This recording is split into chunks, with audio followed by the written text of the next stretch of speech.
Uma medida provisória em que corrigiu os valores da tabela do imposto de renda dos trabalhadores, o governo federal incluiu o dispositivo que muda a tributação de pessoas físicas em aplicações financeiras no exterior. De acordo com o governo, o objetivo é arrecadar fundos que podem atingir mais de 3 bilhões de reais só nesse ano de 2023. E sobre esse assunto a gente conversa agora com o advogado tributarista Daniel Moretti. Tudo bem, doutor? Mais uma vez, muito obrigado por estar aqui conosco na programação da Jovem Pan. Bem-vindo.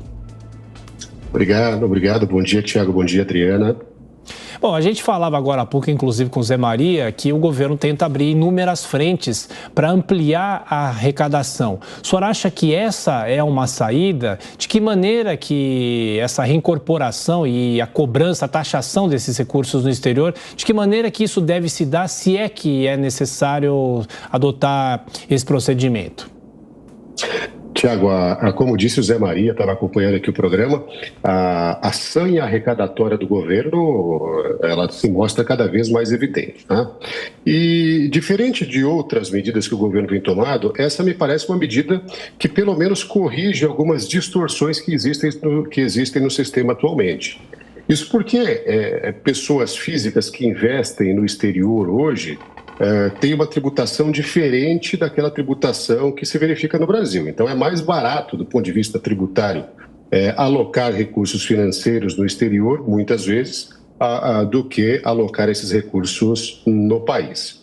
A medida provisória, ela foi publicada aí, não era esperada, não havia pelo menos nenhum anúncio de que isso viria, e nós tomamos conhecimento dela com a publicação no dia 30 de abril, né, na véspera do feriado da semana passada, e o que ela faz, na verdade, é uniformizar a tributação para investimentos que estão no exterior, para recursos que estão alocados no exterior, especialmente nos chamados países que são tidos como paraísos fiscais, e em mecanismos de planejamento patrimonial no exterior chamado trusts, ela equipara tudo isso à forma de tributação que nós temos no Brasil hoje.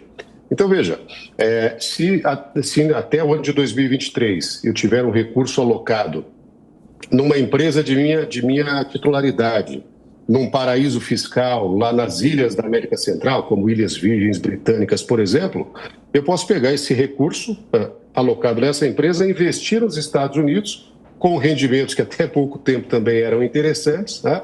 E não ter que pagar imposto periodicamente no Brasil. Tá? Em algum momento, é possível que esse imposto viesse a ser pago, seja na sucessão, seja quando da morte do titular ou em algumas outras hipóteses. Mas, em geral, esse recurso ficaria sendo acumulado e aumentado lá fora, sem que eu tivesse o dever de atualização e pagamento de imposto relativamente aos rendimentos lá obtidos para o governo brasileiro. Com a nova regra, eu estou obrigado anualmente a informar o governo brasileiro, apurar os rendimentos que eu tive lá fora e pagar o imposto de renda devido de acordo com uma nova tabela, uma tabela atualizada, aliás, que vai tributar esses rendimentos de 7,5% até 22,5%. Doutor, na sequência, a pergunta de José Maria Trindade. Zé Maria. Salve, muito bom dia, doutor. Bom dia. Eu tenho uma dúvida sobre uma ideia do governo que está em andamento aqui nos bastidores de repatriar recursos que estão no exterior. É dar ali a possibilidade de pagamento de impostos, ninguém sabe exatamente quanto esse dinheiro, qual o valor desse dinheiro está no exterior, né? Eu queria saber sobre a segurança jurídica de alguém pegar o dinheiro, às vezes até ilegal no exterior, e repatriar para o Brasil, pagar imposto e limpar. Isso é possível, ter uma segurança jurídica de que o dinheiro estará lavado, ou seja, limpo? Zé Maria, em 2016... houve uma medida semelhante a essa, exatamente com o objetivo de repatriar recursos que estavam alocados no exterior, com o pagamento de uma alíquota reduzida de imposto e uma multa inferior. E naquele momento, a grande questão que se colocou foi exatamente essa que você levanta. Qual é a segurança jurídica que eu tenho em relação a isso, né? Se faz a repatriação, paga-se aí uma alíquota reduzida de imposto e de multa, mas ficaria o contribuinte sujeito a medidas criminais, a medidas de ordem de direito penal no âmbito brasileiro. Então, de fato, naquele momento, isso causou muita insegurança e nós temos na Justiça ainda discussões rolando a esse respeito. Então, falhou a legislação naquele momento e falha de novo a legislação no momento atual por não criar toda essa amarração para trazer, para atribuir essa segurança jurídica aos contribuintes que se sujeitam a essa norma. O que a gente tem nesta medida provisória, número 1171, a respeito, entre aspas, eu vou colocar, tá? Dessa possível repatriação, é o seguinte: aqueles recursos que estavam alocados lá fora e que por permissão legal ou não dever legal de outra natureza de se submeter à tributação aqui no Brasil no momento anterior, eu posso, então, hoje eu digo, com a vigência dessa nova legislação, submeter esses rendimentos à tributação do imposto de renda no Brasil sob a alíquota única de 10%. Quer dizer, ao invés de ter que tributar ao longo do tempo com alíquotas entre 15% e 22,5%, há um incentivo, né? Um novo estímulo a isso que nós chamamos de repatriação, para que você atualize esses valores hoje, regularize isso do Brasil hoje com a alíquota única de 10%. E, doutor, principalmente os grandes investidores que devem ser os mais atingidos pela mudança, devem ter a partir de agora quais cuidados para não caírem em erros que possam prejudicá-los? Adriana, até aqui já existia, além do dever do contribuinte levar a informação para a declaração do imposto de renda, já existia o dever também de se informar esses recursos no exterior numa declaração anual prestada ao Banco Central do Brasil. E essas duas informações, de fato, ou pelo menos do ponto de vista prático, não se cruzavam, eram coisas estanques. Agora o que acontece aquela informação que eu já era obrigado a prestar ao Banco Central do Brasil, ela vai entrar a partir do próximo ano, né, numa ficha específica na minha declaração de imposto de renda. E ali a Receita Federal vai enxergar de maneira única, de maneira uniforme, todos esses rendimentos e verificar, obviamente, se eles estão sendo submetidos à tributação. Então, o que a gente tem, na prática, embora quando a gente pense nisso do ponto de vista de impacto financeiro, os investidores que alocam recursos lá fora e que poderiam pagar o imposto de renda no futuro, ou talvez nem pagar o imposto de renda em razão de benefícios fiscais concedidos pelo país do qual eles estão alocados, o que a gente tem é uma uniformização. Uma vez por ano, na própria declaração de imposto de renda, o contribuinte, o residente do Brasil, é obrigado a trazer, a informar a Receita Federal brasileira sobre esses rendimentos que ele possui lá fora e pagar uma vez ao ano o imposto de renda efetivamente, sem que ele possa diferir, sem que ele possa postergar isso ao longo do tempo. Doutor Daniel Moretti, enquanto isso, o governo quer dar isenção do imposto de renda. Agora, ninguém mais fala sobre a correção da tabela do imposto de renda, que é algo que está defasado já há muitos anos. O Sindifisco, por exemplo, tem uma campanha muito grande para que essa correção seja feita. E o governo sairia perdendo se essa correção fosse feita agora? É possível isso acontecer até o fim desse governo?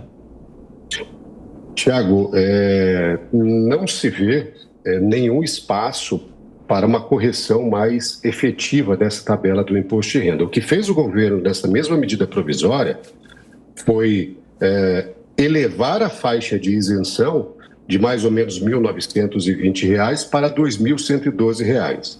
Então, quer dizer, o governo cumpriu aquela promessa de campanha de liberar algumas pessoas que têm salário baixo da incidência do imposto de renda. Mas quem já vinha pagando nas faixas mais elevadas, continua sendo onerado sem nenhuma correção desde 2015. Se nós tivéssemos efetivamente uma correção anual dessa tabela de imposto de renda, quem paga 27,5% hoje, que é o teto, e nesse caso a tabela começa em R$ 4.664, esses R$ 4.650 significariam um valor muito maior. Então, ou seja, pagaria 27,5% não quem ganha acima de R$ 4.600, mas talvez aquele que ganhasse acima de R$ 6 ou R$ 7 mil. Portanto, Quando você compara isso com inflação, a nossa perda de poder aquisitivo é muito maior, porque eu acabo pagando imposto sobre uma base que não é atualizada, sobre uma base que não é a real. Doutor, mais uma pergunta, Zé Maria Trindade. Doutor, é sobre a reforma tributária. Chegou um momento aqui que entendi que havia uma vontade política de se aprovar a reforma tributária. O principal ponto, inclusive eu acredito que o senhor também concorda, seria a simplificação do sistema tributário brasileiro, né? Mas, pelo que a gente vê na política, a reforma tributária está sendo, mais uma vez, abandonada. O senhor acha que é preciso mesmo fazer essa reforma ou o fatiamento ali, puxadinhos, funcionaria por um tempo mais? Zé Maria, esses fatiamentos, você melhor do que ninguém conhece esses movimentos, eles acontecem desde sempre. E o que a gente nota no ambiente jurídico é que esses fatiamentos acabam só por criar novas complexidades, novas divergências, novos focos de contencioso, de processo tributário, porque os fatiamentos não permitem uma modificação ampla da base estrutural do sistema tributário. Então, um puxadinho aqui ou um puxadinho ali, muitas vezes vai conflitar com outras regras do sistema e causar novos problemas. Juridicamente, e você é um termômetro muito importante quando nos traz essa informação da vontade política, né? Juridicamente, se entende de uma forma bem desenvolvida que a reforma tributária estaria bastante madura, pelo menos a reforma tributária da tributação do consumo, né? Dos tributos indiretos, o PIS, COFINS, ICMS, IPI e ISS. E um fatiamento, um novo puxadinho, ele vai criar alguma complexidade no sistema, ele pode até no primeiro momento facilitar algumas coisas, mas ele tende a trazer outros problemas que não são enxergados nesse momento. Há determinados pontos que não precisariam de muito esforço, de muita discussão ou de muita complexidade para aprovar, né? Veja, as empresas pagam PIS e COFINS sobre a receita. Para as empresas, são dois tributos idênticos, são dois tributos que incidem sobre as mesmas bases, que têm duas formas de apuração, mas são dois tributos, são duas apurações, são duas formas de verificação de apropriação de crédito, são geração de duas guias diferentes para pagamento. Essas são coisas simples que não precisariam desse estardalhaço todo para serem resolvidos. Agora, uma reforma efetiva, eficiente, eu penso que é muito difícil ela acontecer em fatias, ela acontecer em tiras. E girando um pouquinho o assunto, doutor, existem cerca de 37 projetos no Congresso para criar tributos ou um tributo sobre grandes fortunas, né? A gente acompanha também bastante essa discussão. A tendência deve ser isso acontecer? Se sim, de qual forma? Como deveria ser o cálculo ideal para taxar, cobrar dos muito ricos? Adriana, essa discussão que a gente está tendo aqui sobre a tributação de investimentos no exterior, de alguma forma, ela já alcança esse núcleo de muito ricos que seria almejado pela tributação de grandes fortunas.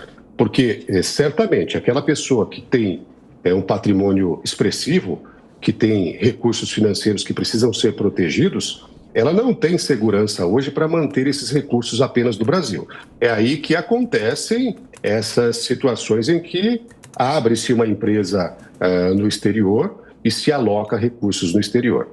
A tributação de grandes fortunas, especificamente, ela é uma coisa muito complicada, porque, primeiro, a gente teria que passar por uma definição do que é grande fortuna. E a grande fortuna, ela vai passar por variações a depender das características, por exemplo, de cada região do país. E, na experiência internacional, os países que criaram esse tipo de tributo não viram bom resultado, porque o que aconteceu foi a remessa de recursos, a remessa de patrimônio para outros países exatamente para escapar desse tipo de tributação. Então, essa não me parece ser uma solução eficiente. Conversamos com o tributarista Daniel Moretti. Doutor, mais uma vez, obrigado pela gentileza e boa semana. Um abraço. Muito obrigado, bom domingo, boa semana a todos. Bom domingo, 8h50.